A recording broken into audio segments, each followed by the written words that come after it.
اور قیام منا کے دنوں میں جو گنتی کے دن ہیں اللہ کو یاد کرو. اگر کوئی جلدی کرے اور 2 ہی دن میں چل دے تو اس پر بھی کچھ گناہ نہیں، اور جو بات تک ٹھہرا رہے اس پر بھی کچھ گناہ نہیں.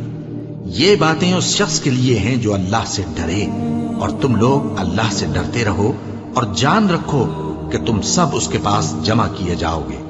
اور کوئی شخص تو ایسا ہے جس کی گفتگو دنیا کی زندگی میں تم کو دلکش معلوم ہوتی ہے، اور وہ اپنے معافی ضمیر پر یعنی اس بات پر جو اس کے دل میں ہے اللہ کو گواہ بناتا ہے، حالانکہ وہ سخت جھگڑالو ہے.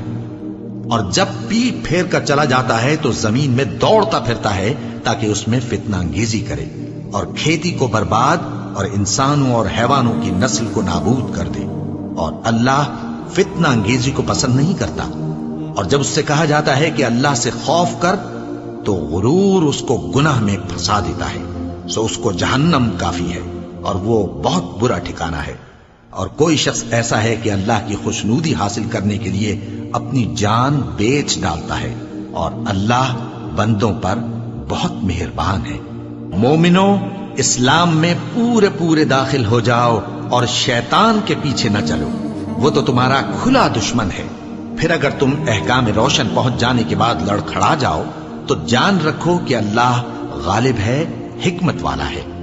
کیا یہ لوگ اسی بات کے منتظر ہیں کہ ان پر اللہ کا عذاب بادل کے سائبانوں میں نازل ہو اور فرشتے بھی اتر آئیں اور کام تمام کر دیا جائے؟ اور سب کاموں کا رجوع اللہ ہی کی طرف ہے. اے پیغمبر، بنی اسرائیل سے پوچھو کہ ہم نے ان کو کتنی کھلی نشانیاں دی.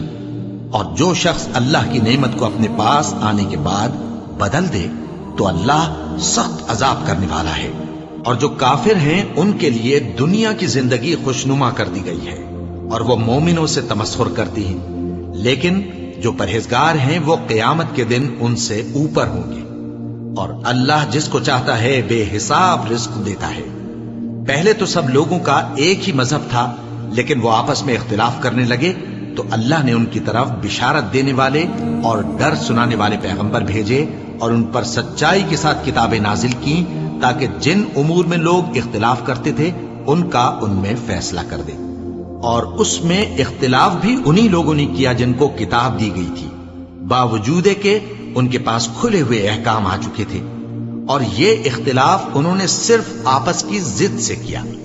تو جس امر حق میں وہ اختلاف کرتے تھے اللہ نے اپنی مہربانی سے مومنوں کو اس کی راہ دکھا دی. اور اللہ جس کو چاہتا ہے سیدھا راستہ دکھا دیتا ہے.